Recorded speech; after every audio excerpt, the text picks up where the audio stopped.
Hello, ഒരു അത്യപൂർവമായ കാഴ്ചയാണ് കോഴിപ്പെണ്ണും ഇവിടെ നിന്നോ വിശന്ന് കറങ്ങി അലഞ്ഞു തിരിഞ്ഞ് വന്ന ഒരു പൂച്ച.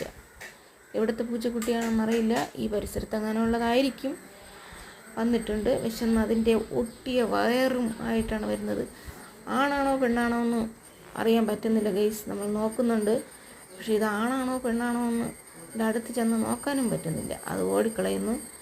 പക്ഷെ എന്തായാലും നമ്മുടെ കോഴിപ്പെണ്ണും നമ്മുടെ പൂച്ചക്കുട്ടിയും നല്ല കൂട്ടായിട്ടുണ്ട്. എന്തൊക്കെയോ താഴെ കിടക്കുന്ന എന്തൊക്കെയോ ചവച്ചിറക്കുന്നുണ്ട്. കോഴിപ്പെണ്ണ് നോക്കുന്നുണ്ട്. ഇതിന് എൻ്റെ തലയിലാവുമെന്ന് കോഴിപ്പെണ്ണൊരു സംശയമുണ്ട്. അപ്പോൾ എന്താവുമെന്ന് നമുക്കറിയില്ല. എന്തായാലും രണ്ടുപേരും ഏകദേശം ഒരേ കളറാണ്. എന്നാലും എനിക്കൊരു ചെറിയൊരു ഡൗട്ടുണ്ട്. ചെറുതായിട്ടൊരു കീരിയുടെ കളറുണ്ട്. ഇനി ഇത് കീരിക്കുണ്ടായ കുട്ടിയാണോ പൂച്ചയിലെന്ന് സംശയം.